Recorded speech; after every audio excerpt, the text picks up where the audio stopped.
Welcome to session 3 of the PODS writing workshop. In session 3, we will discuss detail. The detail of your paper using APA 7th edition. In session 1, we discuss purpose. Why are you even writing this paper? Yes, I know you're a student. I know this is an academic work for you, and you may want to write professionally later. But it's important to also understand the purpose and the reason behind what you're going to write. Are you trying to convince someone? Are you trying to tell a story? In the next session, we discussed outlining your ideas. How do you take your thoughts and put them in an organized way to give you structure so that you can clearly identify what your purpose is and writing that? And then today we're going to discuss detail. And then the final session, we're going to discuss style. And style is more so about how you prepare your paper to finalize it using the APA 7th edition. So how will we break this out today compared to the next session? Well, as I said before, purpose was about understanding what you're writing for and your brainstorming process.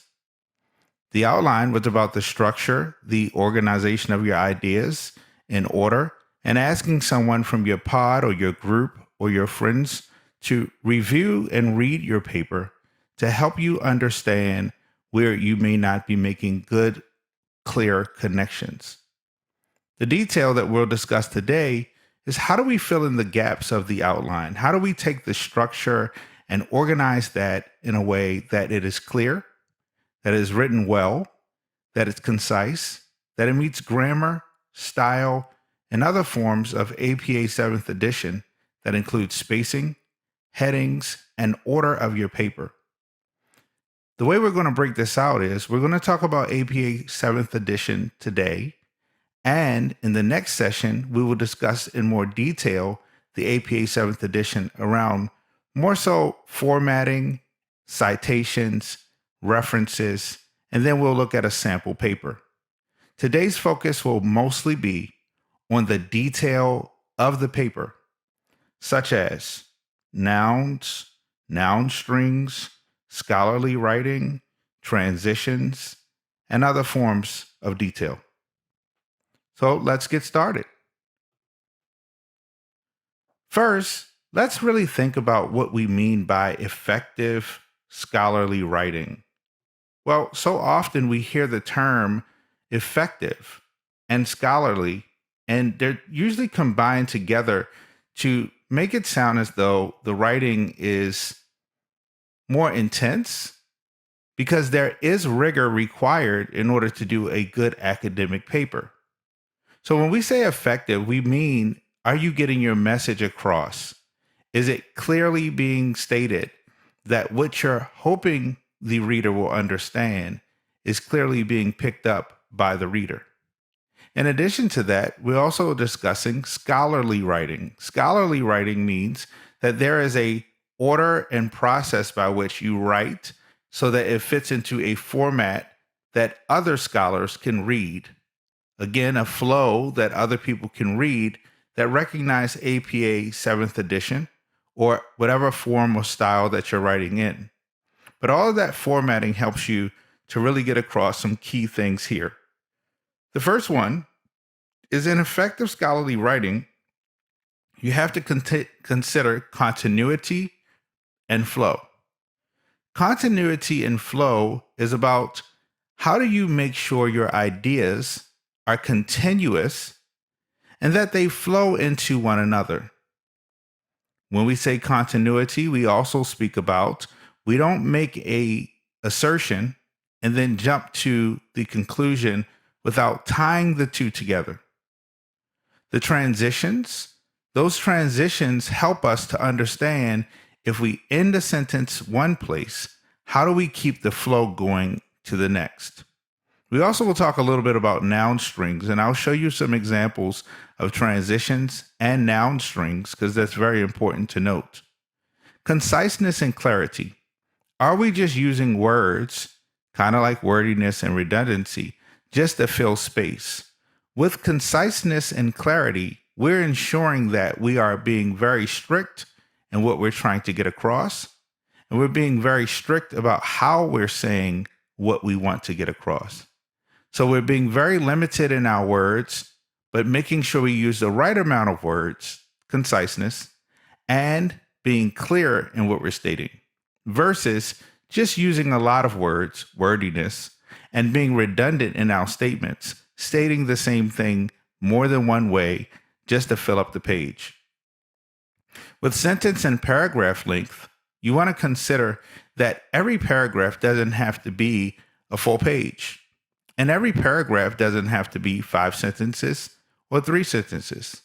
You do want to make sure that your paragraph has an introduction, an introductory statement.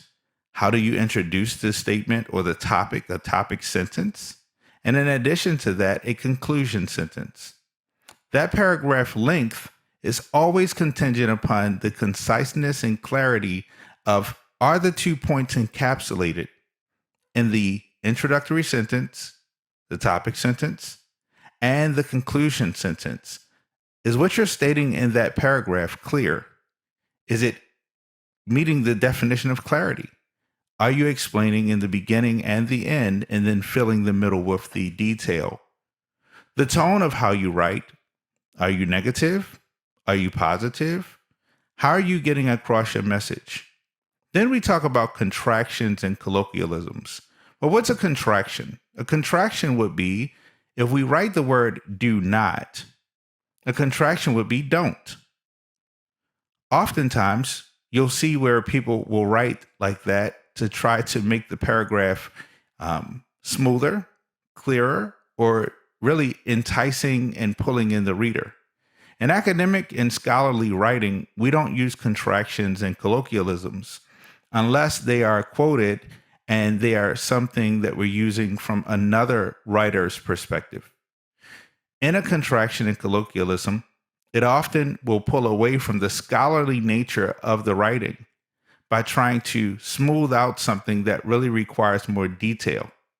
So, for instance, in a colloquialism, whatever you may say in your community and in your culture may be well understood, but that colloquialism is not well understood across the world, so it does not fit the academic and scholarly writing standards. It kind of flows into jargon. Well, what is jargon? Jargon are things that we all may recognize as something that is simple and clearly understood, but it's not a truly defined term.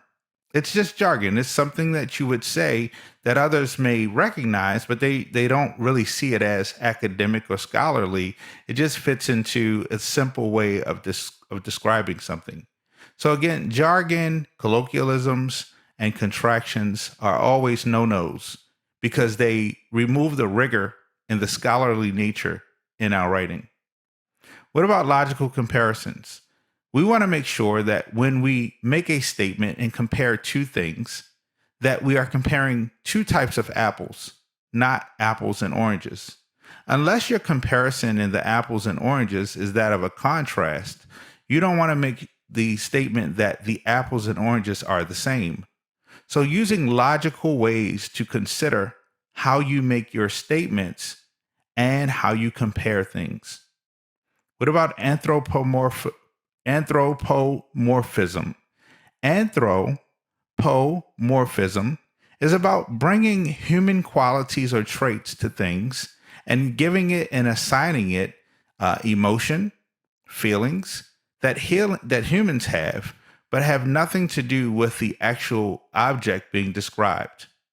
Oftentimes, anthropomorphism is found in religion, and people assign human traits to God, his emotions, his feelings, or whatever religious deity you worship. As we go to avoiding noun strings. Now, previously I told you about noun strings. What is a noun string? Well, first of all, a noun is a person, place, or thing, and we need nouns to really help clarify in our sentence. So what do we mean by a noun string? Well, a noun string would fall under the category of the don't say. And then to avoid the noun string, we want to go to the category of the say. So on the left hand side, the don't say says underground mine worker safety protection procedures development. Underground mine worker safety protection procedures development. Right there, you see many, many nouns that are tied together. Underground is a noun, mine, worker, safety, protection, procedures, development. And in this, we see a lot of pieces coming together to try to make a sentence, but it's not clear. It is very, very hard to read with noun strings. How about saying it this way? Developing procedures to protect the safety of workers in underground mines. The word in there, the to, the statements help to clarify what we meant in underground mine worker safety protection procedures development. What we're really saying is we're trying to develop procedures to protect the safety of workers in underground mines. So the to, the in, and the help to kind of bring pieces together that are nouns and they're strung together. How about the second example? Draft laboratory animal rights protection regulations. Well, what we really want to say is draft regulations to protect the rights of laboratory animals. So again, the to, the, and the of help us to clarify where the nouns are strung together. Let's try the last example. National Highway Traffic Safety Administration's automobile seatbelt interlock rule. That's a mouthful. Well, what should we say? The National Highway Traffic Safety Administration's ownership interlock rule applies to automotive seatbelts. Again, the word to, and then adding the S on the end of belt helps us to clarify the statement that we're really looking at the automotive seatbelts based on the interlock rule, but not the automobile seatbelt interlock rule. Those little tweaks help us to clarify what we mean by breaking out and avoiding the noun strings. So what about transitions? Well, transitions are very important because transitions help us to understand how the sentences connect to one another. So if you're going to transition from one statement to the next, you would have already made a previous statement. So in this, you want to use transitional words and phrases to help connect how one thought goes to the next. Often, you'll find that instead of using transitional words and phrases, people will use transitional sentences. They start off a paragraph and usually connect from a previous paragraph to bring in your next thought or topic that you're going to develop even more. So let's take a look at this APA style 7th edition handout on Transitions Guide. The transitional words and phrases serve two purposes. They clarify the relationship between sentences. Now, whether a sentence elaborates on or gives an example of an idea discussed in the previous sentence, or whether a sentence is starting a new idea, you want to help to clarify how your readers connect the two. They help sentences in a paper flow more smoothly so the text does not sound abrupt or choppy. Here's an example. I went to the store. I came home. I went to the store. In other words, I went to purchase food. Or you find some way to connect the two thoughts. The point is, you don't want to just stop at an abrupt end and begin with another thought without making a transition. I went to the store and purchased bread. On my way home, and then you can say something happened. Interestingly, I found that the bread that I purchased was cheaper when I went to another store. Interestingly helps us to connect that I had a thought that I needed to connect back to my previous purchase. So although transitional words and phrases can be helpful, they can also be overused. You can find a sentence where every other sentence uses for example in particular. So you want to make sure that you're not overusing the same 3 or 4 transitions throughout your paper. There are so many transitional statements here, and we're going to walk through some of them so that you can see how not to overdo it. If you have transitions at the beginning of every or nearly every other sentence, look for places to remove some.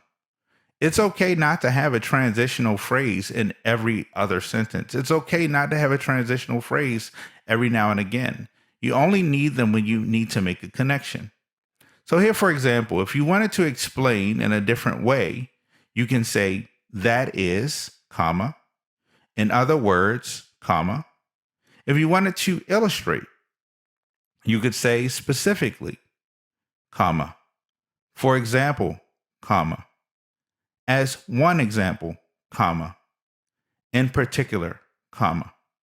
If you wanted to emphasize a point or finding something, when we say to emphasize a finding, something that we discovered or is new to us in our thinking, you could say interestingly, comma, it is interesting that, comma, surprisingly, comma, it is surprising that, comma, importantly, comma, or it is important that, and then just state your statement.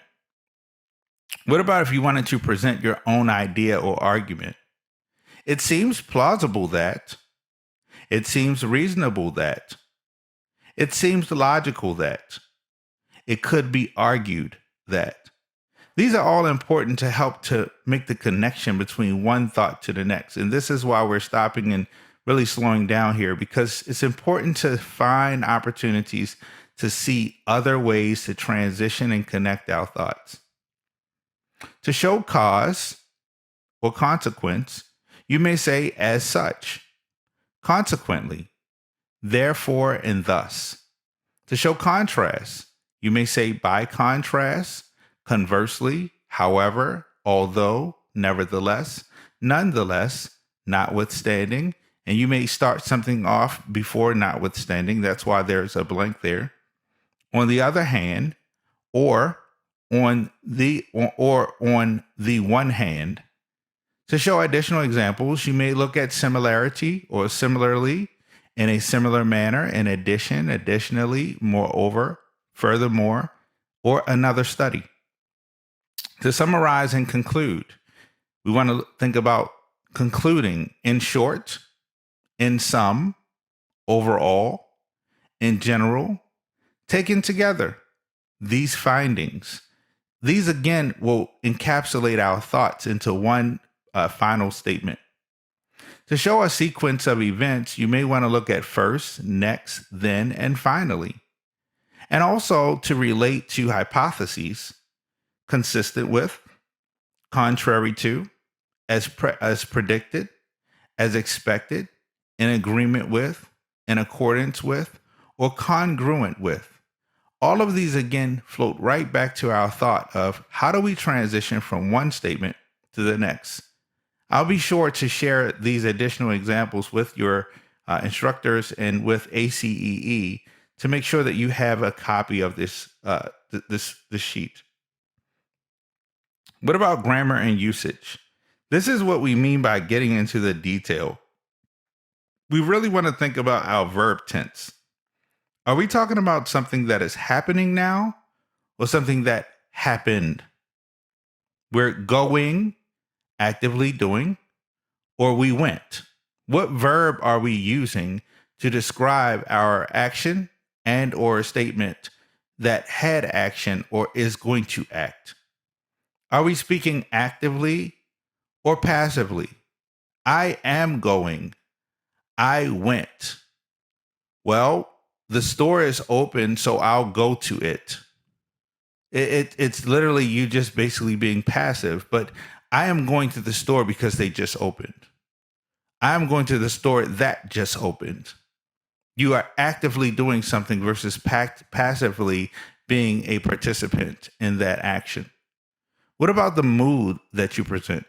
The mood that you present can come off in so many different ways that you really want to be considerate of reading your work in finding out, is your mood that you have, what's going on within you, coming out in your paper?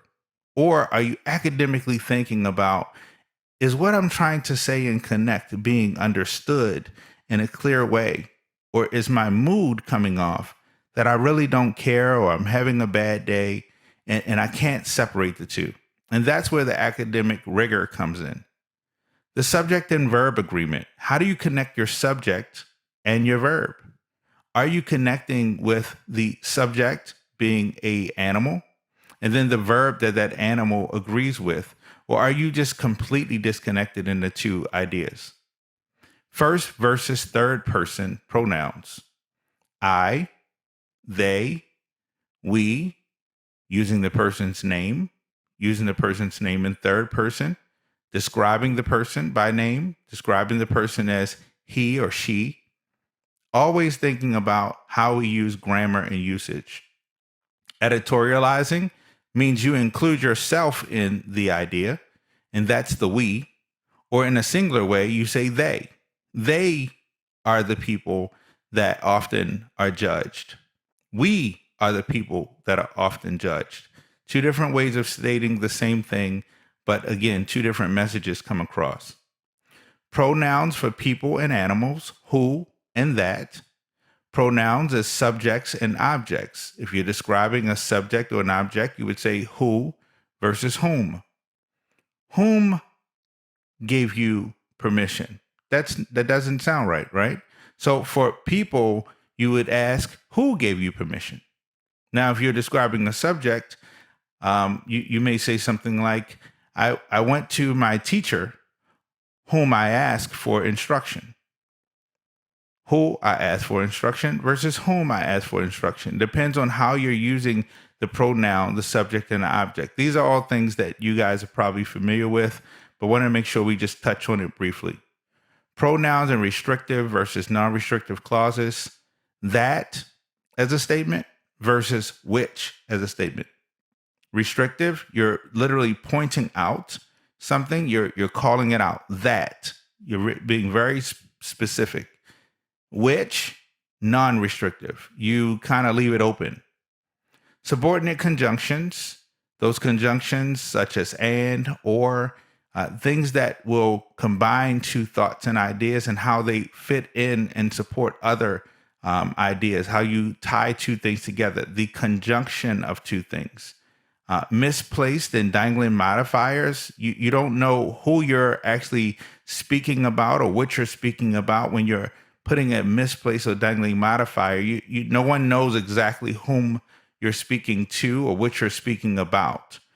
So making sure that whatever you're modifying in your adjectives and when you describe something, that you actually point to it. When you describe the or they, make sure that the or they is defined so that people know exactly who you're speaking about. And then the parallel construction. Are you being parallel in that you have different forms of, as we kind of go back to the outline thinking, you have 5 or 6 sentences in one paragraph, and then another paragraph is 2 pages long, and then you have thoughts and ideas that are we, but then other parts of your paper you have they. Is everything parallel, meaning that you have consistency throughout your paper? What about punctuation? Punctuation establishes the cadence of a sentence. It is very important. It tells your readers where to pause. Commas, semicolons, and colons, they each have their own purpose. Stopping is also important. That's where you get to the periods and the question marks. Or you could take a detour with a dash, a parentheses, and square brackets. Depending on what you're describing, the punctuation does matter, because if you use the wrong punctuation, it gives off the wrong message. And instead of stopping, the person would pause. And while they're reading in the parentheses, they say, oh, this is important. If they see an M dash, they say, okay, this is an important thought. If they see an N dash, they say, oh, okay, this is part of something broken up that I need to really look for the other piece of that. Or this is a time continuum. All of those we'll discuss very quickly. Punctuation of a sentence usually denotes a pause in thought, Different kinds of punctuation indicate different kinds and lengths of pauses. So it's important for you to remember that your punctuation is an important aspect of your paper. Now, ensure you neither overuse nor underuse various kinds of punctuation marks. For examples, many writers overuse dashes. If the punctuation within a sentence becomes challenging to read, just rewrite or reword the sentence and split it into multiple shorter sentences. It's better to be clear and concise than to try to look academic and to confuse your reader. The publication manual, that of being the APA 7th edition publication manual, contains guidance on how to use periods, commas, semicolons, colons, dashes, quotation marks, parentheses, square brackets, and slashes. But on the website, when you go to it, you'll discover that there's only a subset of guidance on how to do that. So if you want to learn more, your library will have that available for you, or you could also purchase the 7th edition of the APA publication manual. It's about 400 pages. If you do the concise version, it's about 326 pages. What about hyphens and dashes? This is important because you often see a lot of hyphens and dashes that are actually used incorrectly. A hyphen is a punctuation mark that's used to join words or parts of words. It's not interchangeable with dashes. Now, there are two types of dashes that we speak about because a dash is usually just a longer hyphen. It's commonly used to indicate a range or a pause. The most common types of dashes are the N dash, that would be your range, and the M dash, which is used for a pause. It's kind of like using two commas or a comma or parentheses. Now, what about the N dash? The N dash versus the M dash. The M dash can function like a comma, a colon, or parenthesis. Like commas and parentheses, M dashes set off extra information, such as examples, explanatory or descriptive phrases, or supplemental facts. Like a colon, an M dash introduces a clause that explains or expands upon something that precedes it. The M dash is sometimes considered a less formal equivalent of the colon and parenthesis, but in truth, it's used in all kinds of writing, including the most formal. The choice of which mark to use is really a matter of personal preference.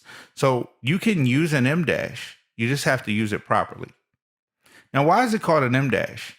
Well, the M dash is usually the length of a capital M, M dash. It will surprise no one that the N dash, EN dash, is the approximate length of a capital N, M dash, N dash. The N dash is the least loved of all. It's not easily rendered by the average keyboard user. First, you have to select it as a special character, whereas the M dash can be conjured with two hyphens. You just hit two hyphens and it usually will pick right up, or you hit enter and the two hyphens will become an M dash. So it's mostly encountered in typeset material, meaning that you can find it by just simply typing it in your computer and your computer will recognize it. Here's some examples of M dashes. Within its first year, Mabel and Harry had sampled all of the bakery's offerings. M dash, all 62 items. M dash, and had also decided that the exercise was worth repeating. So let's take a look at this example here so you can see why this M dash is, first of all, a standout for like a parentheses or commas. If you remove the statement, all 62 items, and the M dashes, the sentence will continue to flow with as if it wasn't even there. Within its first year, Mabel and Harry had sampled all of the bakery's offerings and had also decided that the exercise was worth repeating. So, what does that tell us? That tells us that the M dash is there to really distinguish that there was some additional information that the writer thought the reader should know. So what were the offerings? All 62 items. So if you put the M dash there, it's really just to say, hey, there's something else I want you to know. But rather than put commas or parentheses, I'm going to just put it here and I'm going to designate it as an M dash versus using any other types of dash, which we'll look at in a moment. When this is example two of the M dash. When the bakery closed for the month of August to give its staff a break, M dash, no one denied it was much deserved, M dash. Mabel was forlorn. So let's try to read it without that. When the bakery closed for the month of August to give its staff a break, Mabel was forlorn. So you see how the M dash helps to give additional information, but it's not always that you have to put it there. It's just if you do it, you must use an M dash to kind of set apart the new information. Let's jump down to the N dash example. The bakery will be closed August 1st through August 31st. You see how I said through? How about the bakery is open 6 a.m. to or through 6 p.m.? That dash, that N dash, it really sets apart a time or a space of numbers. The exceedingly complex recipe spans pages 128 through 34. Or Mabel and Harry lived elsewhere 2007 through 2019. The N dash helps you to look at a through or to in a time continuum and or a space in time when there's a separation of numbers 128 through 34. The hyphen also is an easy way to do that. Pages 128 to 34. The years 2007 to 2019. Or think about Mabel and Harry don't like to linger on their memories of Websterberg's pre-bakery days. Now, what you see there is Websterberg's. It is actually because the Websterberg is broken because the sentence wraps. And you can set that also in Microsoft Word that the whole word won't wrap like that.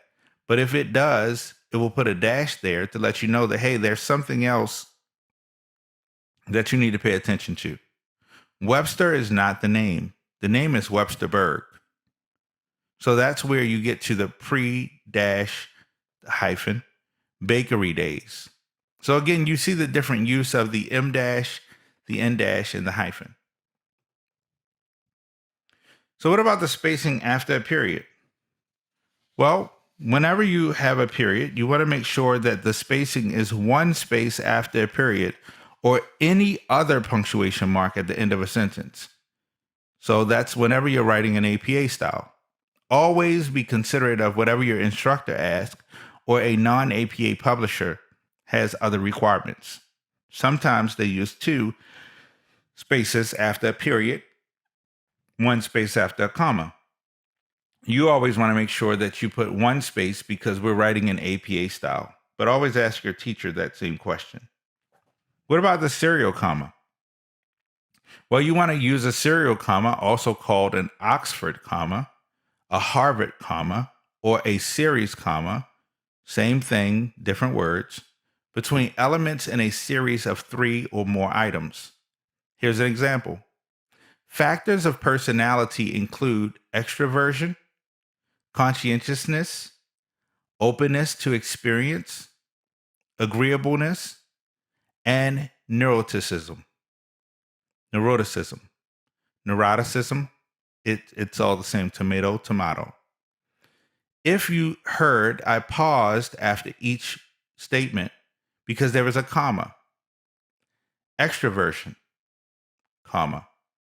Conscientiousness, comma. Openness to experience, comma. Agreeableness, comma. And neuroticism. So at the end of the series, you put an and after your last comma. And again, you'll note there this 1 space after the punctuation. If 1 or more items in the series already contain a comma, use semicolons between the items instead of commas. So let's try that.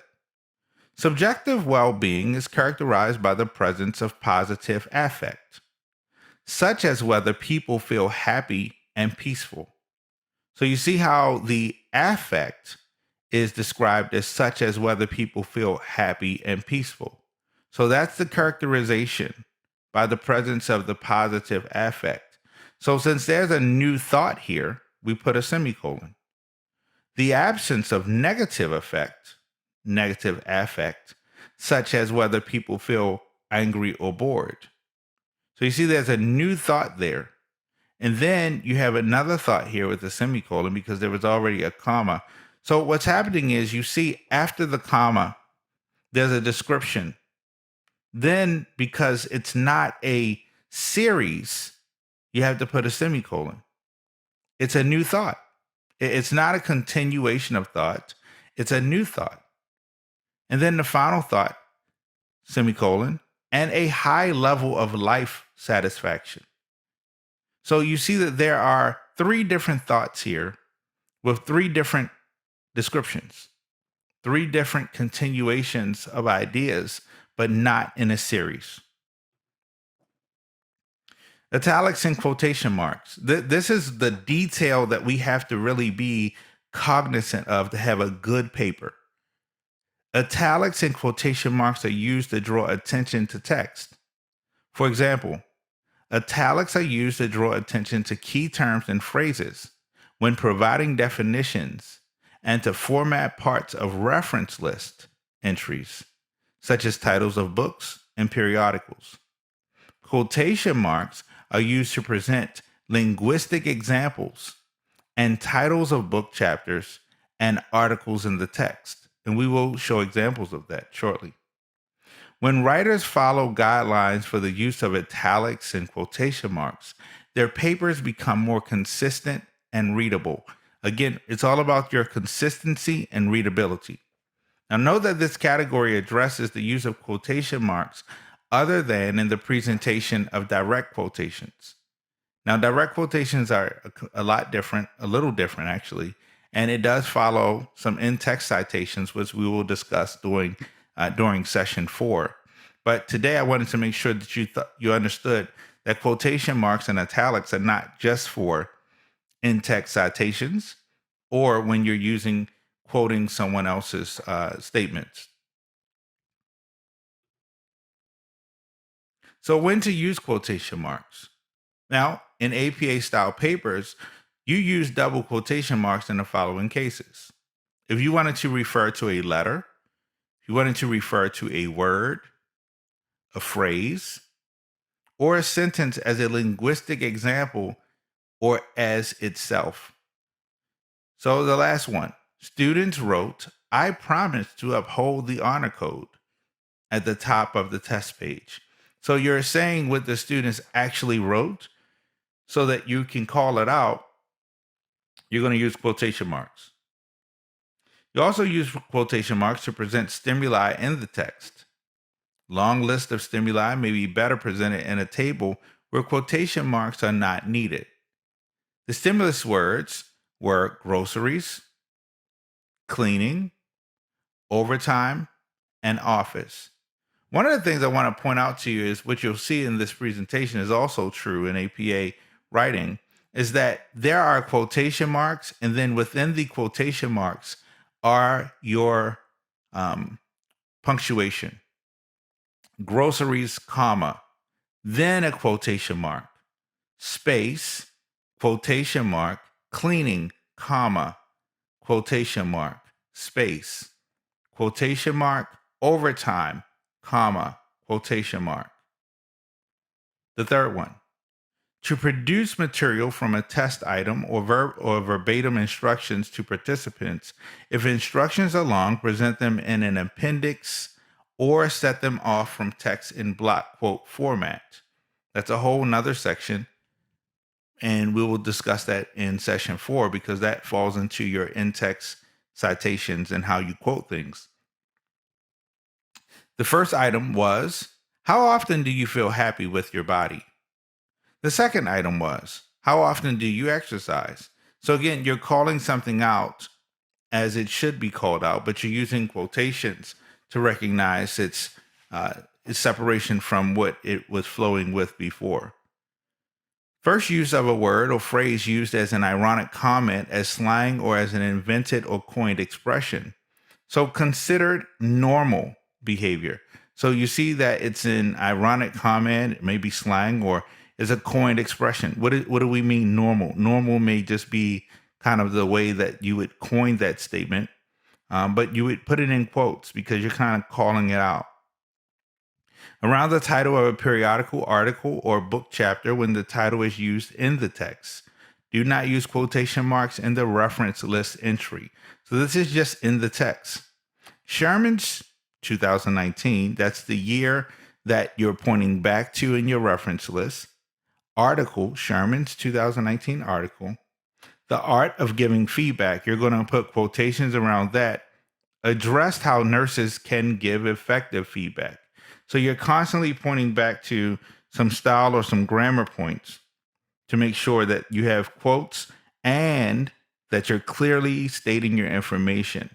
And if you do this throughout, you'll create a consistent way to write and to make sure that your reader can follow your flow. So when do you not use quotation marks? Do not use double quotation marks in the following examples. The first one, to highlight a key term or phrase around a term for which you're going to provide a definition. Instead, you're going to use italics. Mindfulness, italicized, is defined as, and then you'll define it, and then you're going to put after your quotation mark your reference, the year, then the page number, close it out with a parentheses and a period. So you see the punctuation goes after all of that. You're also going to do this in the case where you're going to identify the anchors of a scale. So you're going to make sure you use italics here. Ranged from 1, meaning poor, to 5, meaning excellent. That Likert scale there is the Likert scale from 1 equals strongly disagree to 5 strongly agree. So you're using italics to kind of separate and clarify your statement. To refer to a numeral as itself because the meaning is sufficiently clear without quotation marks. The numeral 2 was displayed on screen. The numeral 2 was displayed on screen. So here again, you're using the not quotations, but you're actually just going to identify by just clearly, sufficiently stating what you want to state. You don't need quotation marks to say that. The numeral 2 was displayed on screen. And then the hedge or downplay meaning. To hedge or downplay a meaning, do not use any punctuation with these expressions. Correct. The teacher rewarded the class with tokens. Incorrect. The teacher rewarded the class with tokens. Again, no quotation marks are needed. Style and grammar guidelines. You can find additional style and grammar guidelines by going to the APA style.apa.org page and then go to the folder or drop down that says Style Grammar Guidelines. So what are some strategies to improve your writing? As we move to strategies to improve your writing, let's talk about reading to learn through example. We've talked about this before in the first session about purpose and how important it was for us to guide ourselves through our writing and our works. But it's very important that you read to learn through example. You have to read other things so that you can find other examples of how you want to do your writing. So you can't get comfortable just writing. You also have to read. You have to also write from an outline. Remember, we talked about outlining in the previous session? You want to write from an outline because it clarifies your thoughts and your examples. Without an outline, you can often find yourself stranded in just writing and writing and writing, but never bringing it to a close or never tying things together. Rereading the draft. After you write, take a step back, walk away, come back to it, and read it again and make sure, am I really making the point that I want to make? If you're not, that's okay. but rereading it will allow for you to go back and revise it. Seeking help from fellow students. Who else can help you? Who else do you know that can read and write? Who else do you know that maybe can't read and write, but they have the ability to give you some clarity in what they understand and don't understand about your work? And if they don't get it, maybe your teacher won't get it. Maybe the person that you want to read this won't get it. So just asking for help from fellow students can often help you see, even if they're not in the same class, hey, maybe my work is not really clearly stated here. Working with writing centers. There are writing centers at schools, there are writing help, but most importantly, you want to use every resource available to you. Whatever that means, find that resource and use that resource if you need it. And then finally, you always want to be in a position where you feel comfortable being honest and revising your paper. Revising your paper shows that you are academically in a position to say, you know what? I can do better here. I potentially have not given my best and or I need to fix something. It is a very long and stringent process to get a good paper. But if you give yourself the time early, you can definitely do it. So let's talk a little bit about some of the things that's going to come up in the last few slides here. We still have about 16, 17 slides to go. We're not going to run through these, but I want to make sure we take the time to talk about them. And this is going to be a presentation. I don't want it to be too long, but wanted to kind of touch on some key things you need to think about. So we've talked about grammar. We've talked about a little bit of style. We talked about punctuation, quotation marks. And in that style and grammar, now we need to transition to formatting. This is the detail that makes a paper. The importance of your format, the order of your pages, your page header, the font that you use, the special characters, your line spacing, your margins, the paragraph alignment, the paragraph indentation, the paper length, the organization, the principles of organization, the heading levels, and the section labels. As it relates to paper length, that's a discussion and decision that's made by your teacher with you based on whatever paper you're writing. Depends on what style of paper you're writing, whether it's a manuscript, whether it's a proposal, or if it's a dissertation. You want to make sure that you clearly understand what the paper length guidelines are. So this first one is the order of pages. This is most important. And honestly, after I do my outline, I usually have I have a document set up that already kind of has all these pieces in it. I create a template for myself. And all papers, including student papers, generally include a title page, text, and references page. The text are the pages that fill in what you're writing about. They may include additional elements such as tables and figures. If we go back here, let me go back here. It may include additional elements such as tables and figures depending on the assignment. But student papers generally do not include an abstract unless requested, depending on if your teacher wants you to have an abstract or not. These are the paper guidelines for order of pages. The first one is your title page. The second is your abstract. The third is your text. The fourth are your references. The fifth are your footnotes. Six is your tables, your figures, and then your appendices.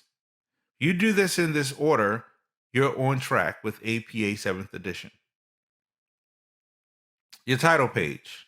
Now, the student title page, or the student title page as we call it, includes the paper title, the author names, that's your byline, the author affiliation, the course number and name for which the paper is being submitted, your instructor name, the assignment due date, and page number as shown in the next example. So here's your paper title. You see it in the top right-hand corner, your page number. It's page 1. It's your title page. Your paper title, it's centered. Then there's a space. About 2 spaces come down, and those are centered. The author's name, the affiliation, the course number, the instructor's name, and the due date. This is always going to be the way you set up the title page for your APA 7th edition paper. This will always be the way you set up your title page for your APA 7th edition paper. Font. A variety of fonts are permitted in APA style. However, APA style papers really focus on the fonts that include readability. So most people don't understand, but if you are a designer or one who likes fonts or thinks about writing, you always want to think about a certain type of font for readability. Those fonts are called serif fonts, serif fonts. There are different types. You have sans serif fonts, and then you have serif fonts. In this serif font, you have Calibri, that's 11 point, 11 point Arial, or the 10 point Lucida Sans Unicode. Most people don't really use that one.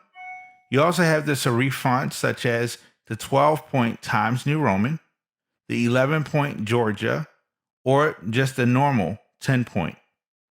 Computer Modern is the normal, and that's the default font for lay text. And most people will recognize Times New Roman, Georgia, Calibri, or Arial. Oftentimes, your teacher will make a recommendation of what type of font they prefer. And there are also other assistive technologies that will read through the fonts for you too. We recommend these fonts because they are legible and widely available, and because they include special characters such as math symbols and Greek letters. Historically, sans serif fonts have been preferred for online works and serif fonts for print works. However, modern screen resolutions can typically accommodate either type of font, and people who use assistive technologies can adjust the font settings to their preferences. So font is vitally important. So here's some more additional information about font. Use the same font throughout your paper, with the following exceptions. First, use the same font throughout your paper. Use the same font throughout your paper. Here are your exceptions. Figures. Within figure images, use a sans serif font with a type size between 8 and 14 points. For computer code, to present computer code, use a monospace font with a 10-point Lucida console or 10-point Carrier New. For footnotes, when inserting footnotes with the footnotes function of your word processing program, word processing programs such as Microsoft Word or Pages for Mac, use the default font settings. The footnote font might be smaller than the text font and have different line spacing, and it is not necessary to change it. Instructors and publishers vary in how they specify length requirements. Different fonts take up different amounts of space on the page. Thus, we recommend using word count rather than page count to gauge paper length if possible. So if the teacher says a 4,000 or 5,000 word paper, it's different if you use a different type of font that you may come out with maybe 10 pages or 5 pages or 8 pages versus somebody may have 6 pages or 7 pages. But within the word count, it's all the same. The page header. The page header appears within the top margin of every page of the paper. For student papers, the page header consists of the page number only. For student papers, the page header consists of the page number only. For professional papers, the page header consists of the page number and a running head. So running head would just be a title there that you would have, but that's only for professional papers. Page numbers. Follow these guidelines to include page numbers in both student and professional APA style papers. First, use the page numbering function of your word processing program to insert page numbers. So again, there's a function at the very top in your ribbon or your toolbar that helps you to figure out how to add in page numbers. Insert page numbers in the top right corner. The page number should show on all pages. The title page carries page number 1. The title page carries page number 1. Here's the running head. The running head is an abbreviated version of the title of your paper.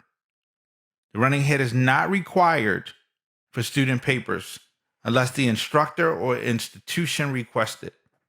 Thus, typically only professional papers include a running head. The running head is not required for student papers unless the instructor or institution requests it. So make sure that if you read your syllabi and it says you're supposed to have a running head, that you don't defy that because your instructor asked for it, but you go back and you make sure that you clarify, is this APA 7th edition or is this just a requirement of the teacher?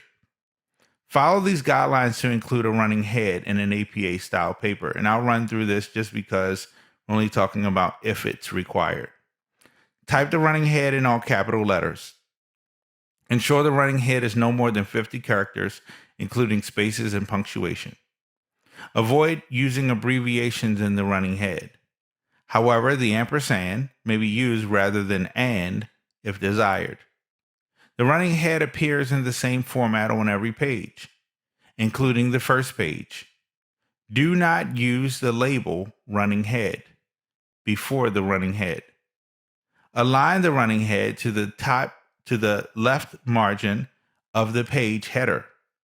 Align the running head to the left margin of the page header, across from the right aligned page number. So again, you have your page number on the right side, and you have on the left margin of the page header the running head with the information that you place there. Line spacing. More detail. We're getting into detail here. In general, double space all parts of an APA style paper, including the abstract if it's required, text, block quotations, table and figure numbers, titles and notes, and reference lists, including between and within entries. Do not add extra space before or after paragraphs. Do not add extra space before or after paragraphs, just double space. Exceptions to double line spacing are as follows. In the title page, insert a double spaced blank line between the title and the byline. Remember, we saw that on the title page. For professional papers, also include at least one double spaced blank line above the author note. So student papers do not include author notes, so you don't need to worry about that. Tables. The table body or the cells may be single spaced, 1.5 space, or double spaced, depending on which is the most effective layout for the information. Double space the table number, title, and notes. Figures. Words within the image part of a figure may be single spaced. So words within the image part, 1.5 space or double space, depending on which is the most effective layout of the information, but double space the figure number, title, and notes. Footnotes. When inserting footnotes with the footnotes function of your word processing program, use the default font settings. When inserting footnotes, always use the default font settings from your word processing program. Displayed equations. It is permissible to apply triple or quadruple spacing in special circumstances, such as before and after a displayed equation.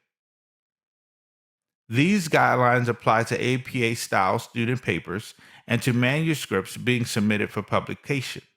If you are using APA style in another context, on a website or in a formal publication, different line spacing and other formatting specifications may be appropriate. So always check in and make sure that you know what style you're using. Use 1-inch margins on every side of the page for an APA style paper. Use 1-inch margins on every side of the page for an APA style paper. However, if you're writing a dissertation or thesis, your advisor or institution may specify different margins. 1.5-inch left margin to accommodate binding may be required for a dissertation or a thesis. So 1-inch margins on every side of the page for an APA style paper. Paragraph alignment and indentation.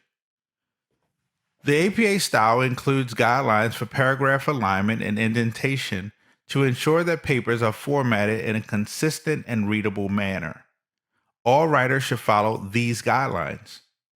Paragraph alignment. Align the text of an APA style paper to the left margin. Leave the right margin uneven or ragged. Do not use full justification for student papers or manuscripts being submitted for publication. What do we mean by full justification? You don't want it to fill the space of the page up just so that it looks clean on the right-hand side of the margin. Do not insert hyphens, manual breaks, and words at the end of the line. However, it is acceptable if your word processing program automatically inserts breaks and long hyperlinks. So only in the hyperlinks do you allow for those hyphens to be used. Paragraph indentation. Indent the first line of each paragraph of text 0.5 inches from the left margin.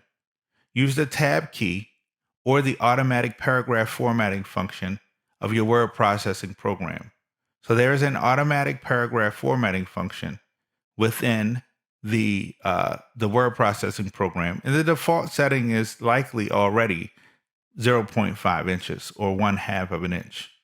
Do not use the space bar to create indentation. I've seen where people just hit space 5 times and go over. Exceptions to these paragraph formatting requirements are as follows. So these are just the exceptions. I'll share these with you. I'm not going to read them to you. I'm just going to tell you where they are. There are exceptions on the title page. There are exceptions for the section labels. There are exceptions for the abstract. There are exceptions for the block quotations, the headings, the tables and figures, the reference lists, and the appendices. Headings identify the content within sections of a paper. Make your headings descriptive and concise. Headings that are well formatted and clearly worded aid both visual and non-visual readers of all abilities. Make sure your headings are well formatted and that you clearly word them. There are levels to your headings. There are 5 levels of heading in APA style. Level 1 is the highest or main level of heading. Level 2 is a subheading of level 1. And level 3 is a subheading of level 2. And so on through levels 4 and 5. So as you create your levels, make sure your levels always go back to the highest or main level of the heading. What does that mean? Well, there are 5 levels of heading. Level 1 is the highest. Level 2 is the subheading. Level 3 is the subheading of level 2. So how does that look? Well, the number of headings to use in a paper depends on the length and complexity of the work or the paper that you're writing. If only one level of heading is needed, use level 1. If 2 levels of heading are needed, use levels 1 and 2. If 3, use levels 1, 2, and 3. Use only the number of headings necessary to differentiate distinct sections in your paper. Short student papers may not require any headings. Furthermore, avoid these common errors related to headings. Avoid having only one subsection heading within a section. Just like in an outline, you don't want to have where you don't have parallelism. You always want to try to have 2 underneath each heading or section, and your subsections can be numbered by 2s, 1 and 2, A and B. Do not label headings with numbers or letters. So just because you do it in your outline, that's just the format that you're using, but that's not what you're going to use to label your headings with. Double space your headings. Do not switch to single space or single spacing within the headings. Double space your headings also. And do not add blank lines above or below headings, even if a heading falls at the end of a page.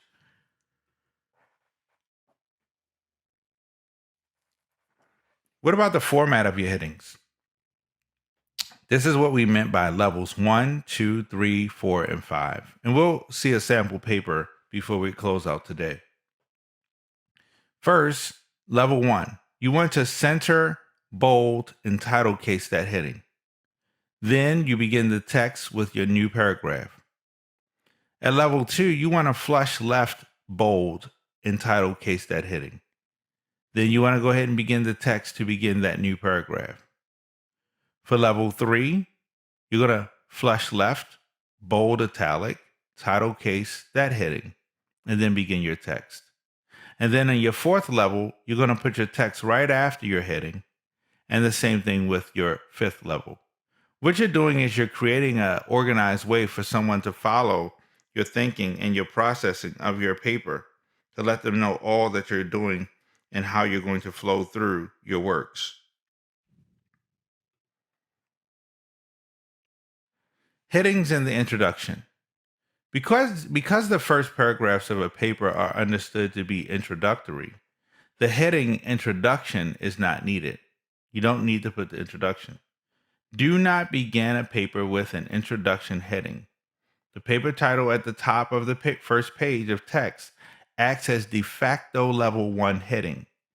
It is possible to use headings within the introduction, however. For subsections within the introduction, use level 2 headings for the first level of subsection. Level 3 for subsections of any level 2 headings, and so on. After the introduction, regardless of whether it includes headings, use a level 1 heading for the next main section of the paper. So if you're going to go from the literary review to your methods, so in your methods, you want to start with a new level 1 heading to describe that your methods are about to be described, and then all of the sections underneath that. So let's take a look very quickly at a sample paper review. And after this, we're going to close out and we'll come back to our 4th session. In our 4th session, we're actually going to talk about the in-text citations, and we're going to wrap all this together. But today I want to close out with this, a sample student paper. So I'm only going to walk through this because we're going to go into more detail with this the next time on the 4th session, which is going to be style and closing out the style. So we have purpose, outline, detail today, and then style on the next session. Do you see the title page, the student title page? That's what we mean by laying out your student title page. And I will share this paper and this sample paper with your ACEE coordinator also. The paper title, this is what we mean by having the information, again, centered and having that laid out so it clearly is identified of what you're writing about. So that's level 1. Then you have here the citation, American Psychological Association, 2017, the period coming after that. You see where they italicized to highlight a key term. Another parenthetical citation here. The use of first person, the I provide overviews. Who's doing the writing? I. Throughout the review, I. Here again, we start with a level 1, and then we come down and say, okay, now we're talking about guided imagery. Here's level 2 of that heading, features of guided imagery. Remember, you flush left, you bold. Then you have another level 2 of that heading. And then you have a lettered list. You have a short quotation here example. And we're going to go through all of this during our 4th session. So just wanted to show you what we're going to do and what it looks like. And I'll share all of this with you. And we're going to have a great opportunity to go through all the style details and really walk through this in detail as we talk about in-text citations next session, and we talk about our references, and we move to finalizing our style paper.